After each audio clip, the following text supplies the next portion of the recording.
नमस्कार। मैं लक्ष्मण दास अग्रवाल अपनी पुस्तक अपने संध्याकाल को स्वर्णिम काल बनाएं के इस 7वीं कड़ी के प्रसारण के अवसर पर आप सभी का स्वागत करता हूं। 7वीं कड़ी पूज्य पिताजी के स्वर्गवास के बाद। पिता हर किसी का आदर्श पुरुष होता है, हीरो होता है, और उसका इस संसार से जाना एक बड़ा आघात। मैंने क्या महसूस किया अपने पिता के जाने के बाद और कैसे तय किए आगे के रास्ते, यही इस कड़ी का विषय है। देखिए, हम आपकी प्रतिक्रिया के इंतजार में हैं। धन्यवाद। आदरणीय पिताजी के स्वर्गवास के बाद हम सब शोक के सागर में आकंठ डूब गए थे। न तो दिमाग कुछ काम कर रहा था, न ही शरीर कुछ काम दे रहा था। उधर रात दिन मस्तिष्क में यही घूम रहा था कि मैं और बड़े भाई मूलचंद्र जी कैसे आगे की व्यवस्था करें। हमें अपने भाइयों की और एक छोटी बहन की शिक्षा की व्यवस्था भी सुचारू रूप से करनी थी। दूसरी ओर काम धंधे का कोई हिसाब ही नहीं लग रहा था, जबकि कोई काम जल्द से जल्द शुरू करना ही था। पिताजी का जो रेडी और कमोडिटी एक्सचेंज का व्यापार, जिसे वो अपनी बुद्धिमत्ता और अनुभव से सफलतापूर्वक चलाते थे, उसके अलावा कोई दूसरा काम सामने नहीं था।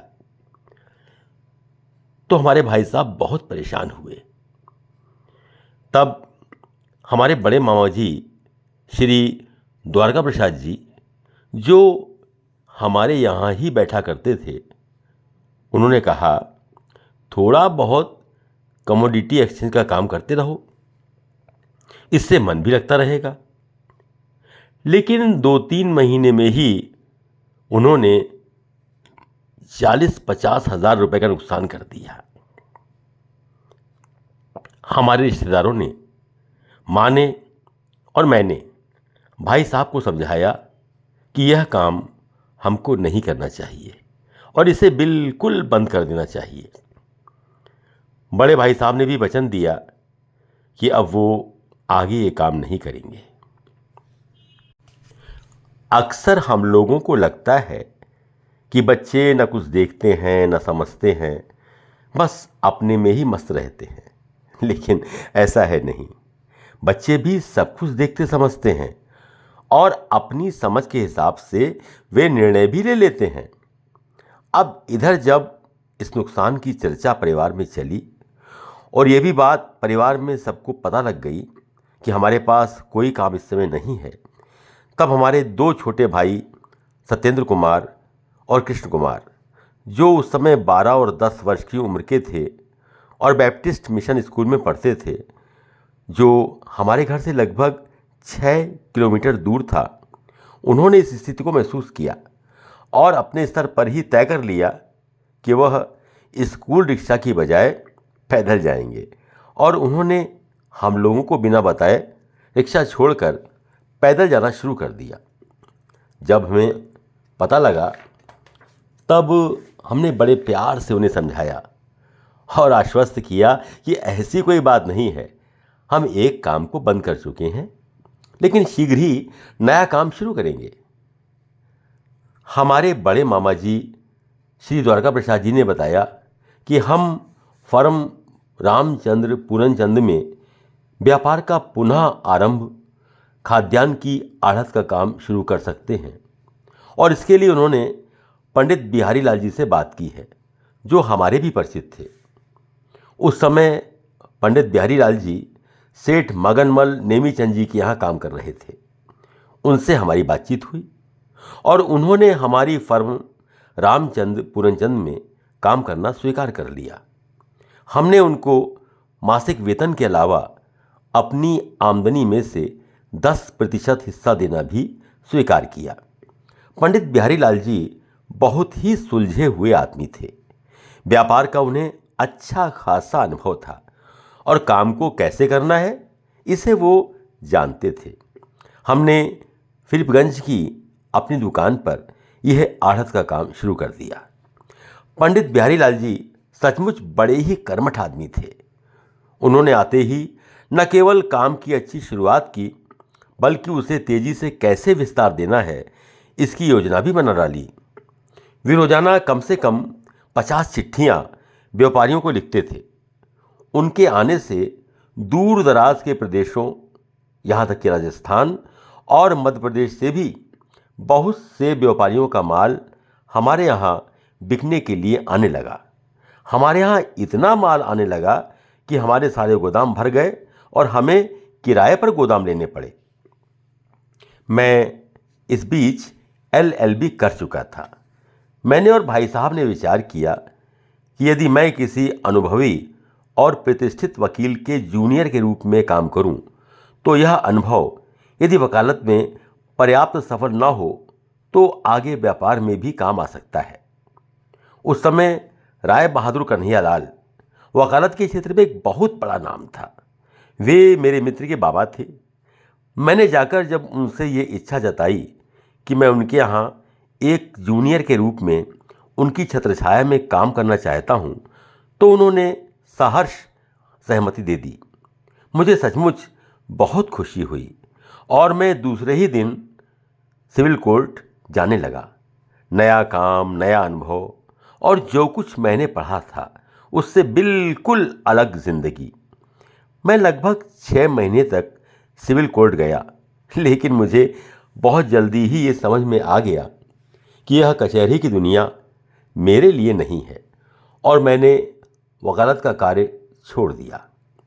इसी बीच सितंबर सन 1960 में मुझे ऑटो इम्यून बीमारी, घुटनों में दर्द और सूजन से शुरू हुई और ये धीरे धीरे सारे जोड़ों में फैल गई।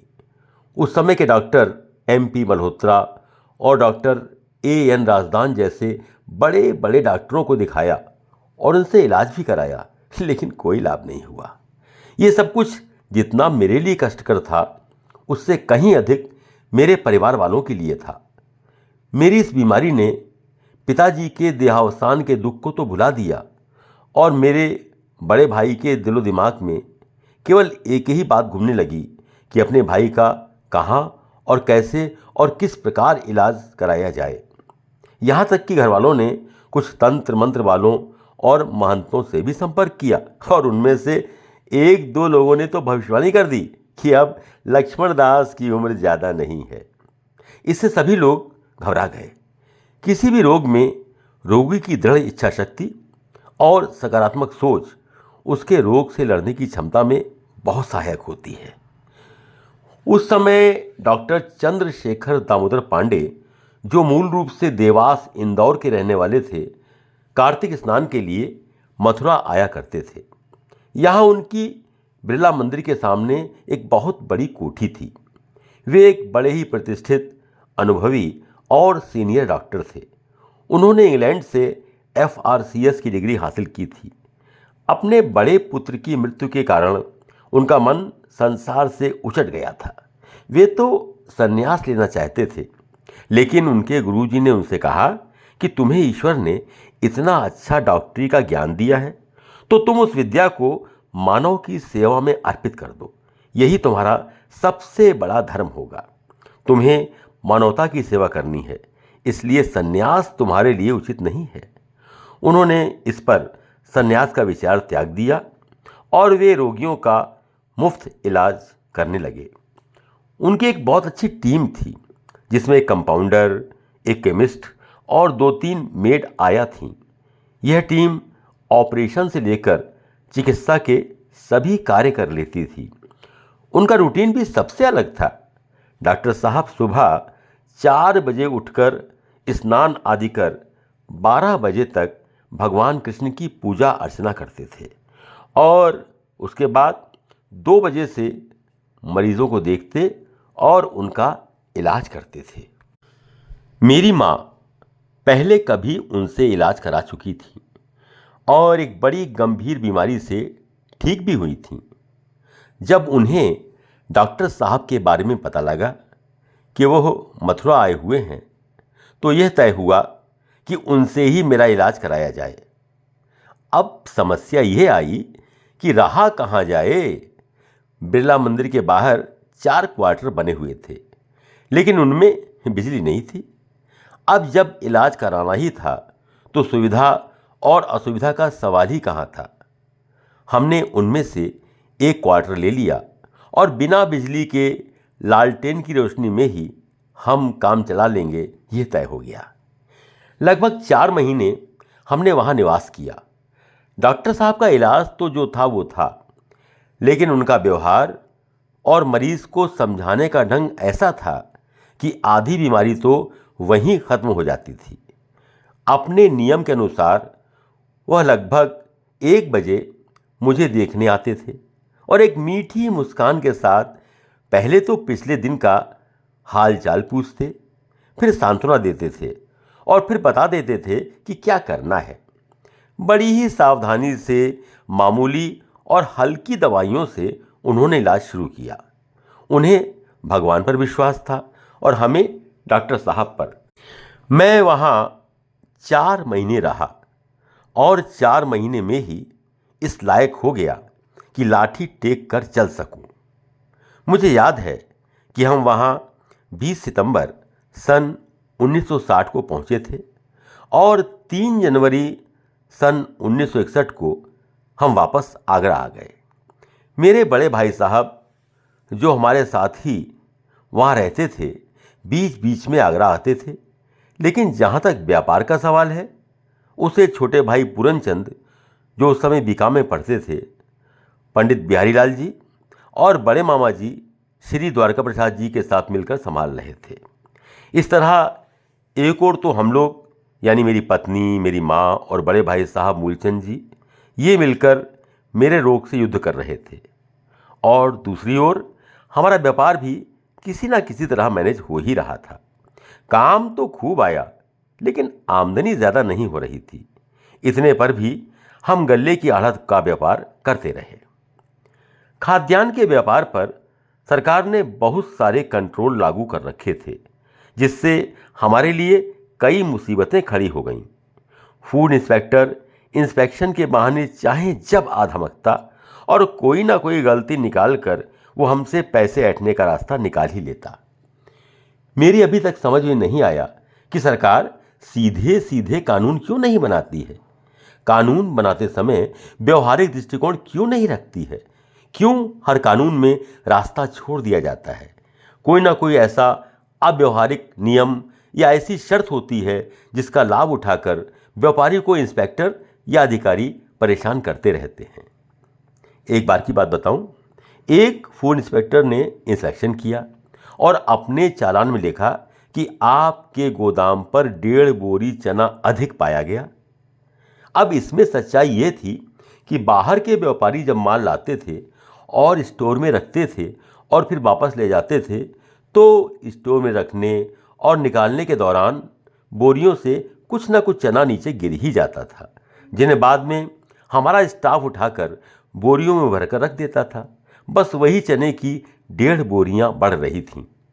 हमने इंस्पेक्टर साहब को लाख समझाने की कोशिश की, लेकिन वो तो तय करके आए थे कि वो हमारी बात सुनेंगे ही नहीं। उन्हें तो केवल नोटों की भाषा आती थी। इस इंस्पेक्टर राज से हम सचमुच परेशान हो गए और हमें लगा कि सीधा सच्चा काम करने के बाद भी अगर हमें ऐसी प्रताड़नाएं झेलनी हैं और इंस्पेक्टर को बिना किसी अपनी कमी के भी खुश रखना है, तो उससे अच्छा ये है कि हम कोई दूसरा काम करें। परिणाम यही हुआ कि हमने अच्छे खासे चलते हुए काम को धीरे धीरे दिसंबर सन 1963 में बंद कर दिया। भारत की व्यवस्था ही भारत की दयनीय दशा के लिए उत्तरदायी है। Thank you for your support. Please like, share and subscribe this channel.